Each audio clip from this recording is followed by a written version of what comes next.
Delight IAS पर आप सभी का एक बार फिर से बहुत बहुत स्वागत है। तो आज जो है 20 अगस्त है और हम लोगों को आज का डेली करंट कैप्सूल जो है वो शुरू करना है। तो आप लोग जो है लगातार करंट अफेयर को देख रहे होंगे और पीडीएफ जो है आप जो है डिलाइट आईएएस के टेलीग्राम चैनल से डाउनलोड कर रहे होंगे। आप लोगों के करंट अफेयर को लेकर बहुत अच्छे से काम करने का प्रयास जो है किया जा रहा है, लेकिन आप लोग जो हैं कमेंट वगैरह उतने ज़्यादा नहीं कर रहे हो या वीडियो को शेयर नहीं कर रहे हो, जिसके चलते जो है मोटिवेशन टीम के लिए उतना ज़्यादा नहीं बन पा रहा है। तो आप लोगों को थोड़ा सा एफर्ट अपनी तरफ से करना है, वीडियो को लाइक करना है, शेयर करना है, कमेंट करना है, ताकि ज़्यादा से ज़्यादा लोगों तक ये कंटेंट पहुंच पाए। सबसे पहली करंट अफेयर की न्यूज़ अगर हम लोग देखें तो हाल ही में रणथंबोर नेशनल पार्क में सफारी के दौरान 20 पर्यटक फंस गए क्योंकि उनकी कैंटर वगैरह खराब हो गई। खैर ये इतना इंपॉर्टेंट नहीं है, करंट अफेयर में है।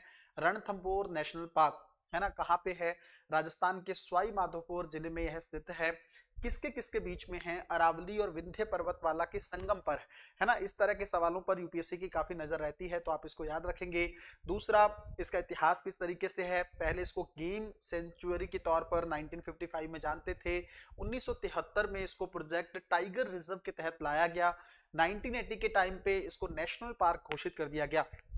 सबसे ज्यादा आकर्षण का केंद्र यहाँ पर क्या है? 10वीं सदी में रणथंबोर का एक किला बना जो यूनेस्को की अस्थायी विश्व धरोहर सूची में शामिल है। तो याद रखेंगे रणथंबोर का किला भी यहीं पर बना हुआ है। 300 से ज्यादा पौधों की प्रजातियां हैं, पक्षी काफी ज्यादा हैं, रॉयल बंगाल टाइगर्स भी यहाँ पर देखने को मिलते हैं, है ना।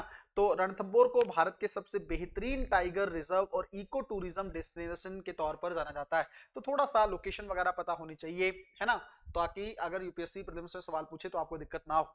ये काफी इंपॉर्टेंट क्वेश्चन जो है इसको लेकर बन सकता है। गोल्डन डोम जो है मिसाइल रक्षा प्रणाली है, अमेरिका का ये सिस्टम है। सबसे पहले याद रखेंगे आयरन डोम का नाम तो आप लोगों ने सुना होगा, ये गोल्डन डोम है ना। तो डिफरेंस आपको पता होना चाहिए। अमेरिका ने गोल्डन डोम मिसाइल रक्षा प्रणाली को अंतिम रूप दे दिया है। तो यूपीएससी दो तरीके से सवाल पूछ सकता है। पहले भी पूछा है, थार्ड के बारे में पूछा। अभी मैं आपको ना अंतरराष्ट्रीय स्तर के जितने भी इंपॉर्टेंट डिफेंस सिस्टम है वो भी मैं आप लोगों को दिखाने वाला हूं, लेकिन उससे पहले आप लोग देखेंगे यूपीएससी दो तरह से सवाल इसको लेकर फ्रेम कर सकता है। एक, गोल्डन डोम न्यूज में था क्या है ना। दूसरा, किससे संबंधित है, यह प्रणाली किससे रिलेटेड है।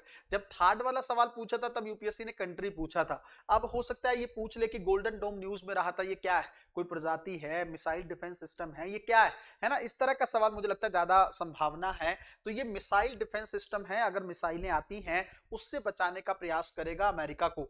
यह एक उन्नत बहुस्तरीय मिसाइल रक्षा प्रणाली है जिसमें अंतरिक्ष आधारित सेंसर और इंटरसेप्टर लगे हुए हैं। बस इतना ही याद रख लो कि ये क्या है, किस देश का है और मिसाइल डिफेंस का सिस्टम करेगा, उसको लेकर आप लोगों को याद रखने की जरूरत। तो मैंने यहाँ पे ना विश्व के कुछ इंपॉर्टेंट जो है डिफेंस सिस्टम आप लोगों के सामने रख दिए हैं। अगर UPSC match of the following में भी पूछता है तो आपको पता होना चाहिए।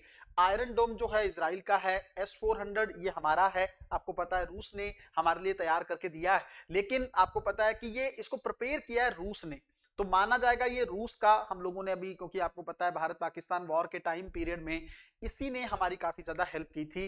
तो अगर यूपीएससी पूछता है और इसके सामने रूस लिखा होता है तो आपको गलत नहीं मानना है, क्योंकि रूस ने ही इसको प्रिपेयर किया है। तीसरा है थर्ड सिस्टम, इसको लेकर प्रीलिम्स एग्जामिनेशन में सवाल बन चुका है। ये अमेरिका में बैलिस्टिक मिसाइलों को अंतिम चरण में नष्ट करता है ना। दूसरा, एक एजिस कॉम्बैट सिस्टम है, ये अमेरिका और नाटो का जो है संयुक्त, आप इसको मान सकते हो। यूरोप की सिक्योरिटी के लिए इसको तैनात किया गया है। भारत की कुछ मिसाइलें हैं जैसे आकाश वाला है, या फिर ballistic missile defence system Bharat का जो AD-1 और AD-2 है, यह भारत के खुद के विकसित किए हुए मिसाइल डिफेंस सिस्टम है, जिसको लेकर हम लोग थोड़ा सा काम कर रहे हैं। अभी हमारी सिक्योरिटी S-400 के द्वारा की जा रही। ये तो कुछ कुछ नाम आप लोग प्रीलिम्स के पॉइंट ऑफ व्यू से याद कर सकते हैं। श्री अरबिंदो को लेकर उनकी एक जयंती मनाई गई है 15 अगस्त को, तो उनके बारे में कुछ तथ्य आप लोगों को पता होना चाहिए। जन्म हुआ था 15 अगस्त 1872 को कलकत्ता में। एक योगी थे, दार्शनिक थे, कवि थे, एक राष्ट्रवादी थे। गांधी जी के नेतृत्व से पहले उन्होंने उग्र राष्ट्रवाद का समर्थन किया था। तो याद रखेंगे, अगर यूपीएससी इस तरह से पूछता है कि निम्न में से कौन से लोग उग्र राष्ट्रवाद से संबंधित थे और उसके अंदर एक ऑप्शन अरबिंदो जी का हो, तो आपको याद रखना है। किताब कौन सी लिखी है, ये भी आजकल यूपीएससी प्रीलिम्स में बहुत पूछने लगा है। तो new lamps for the old, है ना। तो ये एक लेखमाला टाइप उन्होंने लिखी है जिसके अंदर उन्होंने कांग्रेस की उदारवादी नीतियों की आलोचना की। अलीपुर बम कांड के दौरान में 1908 में उनको गिरफ्तार कर लिया गया था, है ना। उग्रवाद और नरमपंथ का आपको सेगमेंट पता ही होगा। नरमपंथ वाले ये लोग कहते हैं कि संवैधानिक मार्ग के माध्यम से देश को आजाद करवाना है। वहीं गरम पंथ की जो विचारधारा है वो कहती है कि थोड़ा सा अगर जरूरत पड़ने पर संघर्ष भी करना पड़े, हथियार भी उठाना पड़े, तो पीछे नहीं हटना चाहिए, आजादी के साथ समझौता नहीं किया जा सकता है ना। इसके अलावा साहित्यिक योगदान आप देख सकते हो। ये एक बुक मुझे इनकी बहुत इंपॉर्टेंट लगती है, द लाइफ डिवाइन, है ना। तो प्रीलिम्स में पूछ सकता है इसको लेकर। सावित्री ऐसे ऑन गीता पर इन्होंने लिखा है। तो मेरे हिसाब से सबसे ज्यादा इंपॉर्टेंट पहली किताब का नाम जो बनता है द लाइफ डिवाइन, इसको लेकर प्रीलिम्स में सवाल बन सकता है। उसके अलावा उन्होंने वंदे मातरम, युगांतर, कर्मयोगी जैसी पत्रिकाएं लिखी हैं। अनुशीलन समिति के संगठनों से भी जुड़े रहे। आपको पता है क्रांतिकारी संगठन के तौर पर अनुशीलन समिति रही। उसके अलावा साहित्य के लिए नोबेल का नामांकन किया गया था उनका, है ना, और 1950 में भी उनको नामांकित किया गया। तो क्या याद रखने की जरूरत, एक तो new lamps for the old, ये वाला सवाल जो है इसको बन सकता है। दूसरा ये लाइफ डिवाइन को लेकर सवाल बन सकता है। तीसरा वंदे मातरम, युगांतर और कर्मयोगी, ये मैगजीन किसने स्टार्ट की थी या कौन जुड़ा हुआ है इनसे, तब भी इनका नाम आएगा। तो काफी इंपॉर्टेंट हो जाता है हिस्ट्री के पॉइंट ऑफ व्यू से, आपको याद रखना है। अगला है कि पीएम के जनधन खाते लगभग 23% के आसपास खाते जो हैं इनएक्टिव फॉर्म में। तो आपको पता होगा सरकार की तरफ से 2014 में इस स्कीम को शुरू किया गया था, पीएम जनधन योजना को। तो इसका एक बार यूपीएससी ने प्रीलिम्स में सवाल पूछा था कि इसका मुख्य उद्देश्य क्या है। फाइनेंशियल इंक्लूजन को बढ़ावा देना है, वित्तीय समावेशीकरण को बढ़ावा देना है। इसका मतलब आसान भाषा में यह है कि लोगों को बैंक की प्रणाली से जोड़ना है। लोगों के बैंकों में खाते होने चाहिए, उनकी पेंशन वहां पे आनी चाहिए, उनको बीमा वगैरह की फैसिलिटी वहां से मिलनी चाहिए, ओवरड्राफ्ट की फैसिलिटी का फायदा वो लोग उठा सकें। इसका मतलब बैंक के माध्यम से लोगों को जोड़ने की प्रक्रिया को आप वित्तीय समावेशीकरण कह सकते हैं, है ना। तो अभी क्या हुआ है कि लगभग 23% के आसपास खाते इनएक्टिव है। आपको याद क्या रखना है प्रीलिम्स के पॉइंट ऑफ व्यू से कि आरबीआई किसको इनएक्टिव मानता है। अगर कोई अकाउंट है जनधन अकाउंट में 2 साल से उसमें कोई लेन देन नहीं हुआ है, तो उस खाते को इनएक्टिव अकाउंट के तौर पर माना जाएगा। ठीक है, किस तरह का खाता है ये, इसमें आप जीरो बैलेंस रख सकते हो, है ना। न्यूनतम कागजी कार्रवाई की जरूरत होती है और इलेक्ट्रॉनिक तरीके से ही आप केवाईसी कर सकते हो। तो महिलाओं के पॉइंट ऑफ व्यू से इस खाते को बढ़ावा दिया था। दुर्घटना बीमा इसमें मिलता है, ओवरड्राफ्ट की फैसिलिटी मिलती है ना। कुछ हद तक जो है पेंशन कवरेज और ये सब चीजें जो हैं आपको इसके माध्यम से मिलती है। मेरे हिसाब से लास्ट वाली लाइन इंपॉर्टेंट है, आरबीआई वाला, ये ज्यादा जरूरी हो सकता है। एक रूस का वेनेरा डी मिशन है, किसके लिए है, शुक्र ग्रह के अध्ययन के लिए रूस की तरफ से ये जो है ये मिशन भेजा जा रहा है वीनस एक्सप्लोरेशन के लिए, है ना। तो रूस ने अपने राष्ट्रीय अंतरिक्ष कार्यक्रम के तहत 2034 से 2036 के बीच में वेनेरा डी मिशन लॉन्च करने की योजना बनाई है। मेरे हिसाब से इसके अंदर बहुत ज्यादा जानने की जरूरत नहीं है, बस इतना जानो कि वेनेरा डी मिशन किसका है ना, कौन सी कंट्री जारी कर रही है और किस प्लेनेट के लिए कर रही है। तो रूस कर रही है, किसके लिए कर रही है, शुक्र के लिए कर रही है। इससे ज्यादा आपको इसके बारे में जानने की जरूरत नहीं। आवधिक श्रम बल जो सर्वेक्षण है, पीरियोडिक लेबर फोर्स सर्वे, है ना, इसने अपनी कोई रिपोर्ट अभी हाल ही में जारी की है। आपको याद ये रखना है कि इसके अंदर क्या पता चलता है, देश में रोजगार के बारे में, बेरोजगारी से जुड़े जो इंडिकेटर्स हैं उसके बारे में इसमें पता चलता है।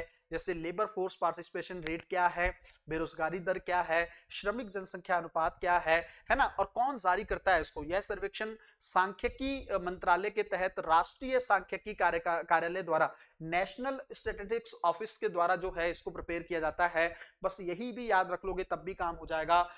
आवधिक श्रम बल सर्वेक्षण, पीरियोडिक लेबर फोर्स सर्वे जो है किसके द्वारा जारी किया जाता है और कौन कौन सी चीजें जो हैं इससे पता चलती हैं। अगर आप ये दो फैक्ट भी अच्छे से याद कर लेंगे तो प्रीलिम्स में एक पॉइंट ऑफ व्यू से काफी अच्छा आपका हो जाएगा।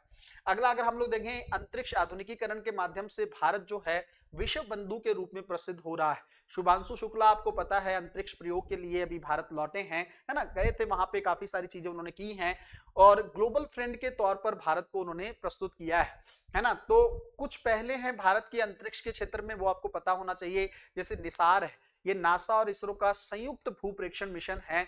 जैसे इसके माध्यम से हम आपदा प्रबंधन, जलवायु निगरानी और कृषि क्षेत्र के माध्यम से या उसके बारे में कुछ अच्छी तस्वीरें लेने में हेल्पफुल रहेगा ये मिशन। भारत अपना अंतरिक्ष का स्टेशन जो है, इंटरनेशनल स्पेस स्टेशन जो है, इंडिया अपनी तरफ से स्टैब्लिश करना चाहता है भारत के लिए। उसके लिए जो है आपका 2035 तक इसको भेजना है। और तीसरा अगर हम लोग देखें, चंद्र मिशन के तहत हम लोग अपना मानव को जो है चंद्रमा पर उतारना चाहते हैं 2040 तक। है ना।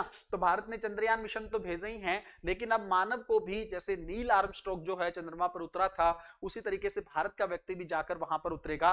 तो ये कुछ नाम आप लोगों को याद रखने की जरूरत है, और इनका टाइम पीरियड भी पता होना चाहिए कि भारत अपना खुद का अंतरिक्ष स्टेशन जो है कब तक स्टैब्लिश करने का प्रयास कर रहा है, 2035 तक। ठीक है, तो अगर प्रीलिम्स एग्जामिनेशन को लेकर आप लोगों को तैयारी करनी है 2026 को लेकर, तो डिलाइट आईएएस के अंतिम प्रहार बैच से बेहतर कोई सॉल्यूशन नहीं हो सकता है। यह यूपीएससी प्रीलिम्स एग्जामिनेशन का अंतिम समाधान है ना। तो इसको लेकर डिटेल वीडियो मैंने यूट्यूब पे डाल रखी है, आप उसको देख सकते हैं। डेमो भी इसका अवेलेबल है, आप उसको भी देख सकते हैं। देखने के बाद मन को संतुष्टि करने के बाद, संतुष्ट होने के बाद, किसी भी तरह की इंफॉर्मेशन के लिए आप इस नंबर पर कांटेक्ट कर सकते हैं। ठीक है, और पीडीएफ को डाउनलोड करने के लिए आप लोगों को डिलाइट आईएएस के टेलीग्राम चैनल को डिस्क्रिप्शन में दिए गए लिंक से जारी करना होगा, डाउनलोड करना होगा। ये पिछला सवाल था, इसका आंसर जो है ओनली बी है, 1 2 3 जो है करेक्ट आंसर है। आज का सवाल आप लोगों के सामने है, निम्न युग्मों पर विचार करें, है ना। पीरियोडिक लेबर फोर्स सर्वे कौन जारी करता है, निसार मिशन किसका है, वेनेरा डी मिशन किसका है, प्रधानमंत्री जनधन योजना को लेकर एक स्टेटमेंट है, कौन कौन से कथन जो है इसके अंदर एकदम एग्जैक्ट मैच किए हुए हैं, इसका आंसर आप लोग कमेंट करेंगे। अगली क्लास के अंदर मैं इसका आंसर भी आप लोगों के साथ शेयर करूंगा। ठीक है, मिलते हैं अगली वीडियो में, तब तक अपना ध्यान रखें, अपनी पढ़ाई को बहुत अच्छे तरीके से करते रहें। बहुत बहुत धन्यवाद।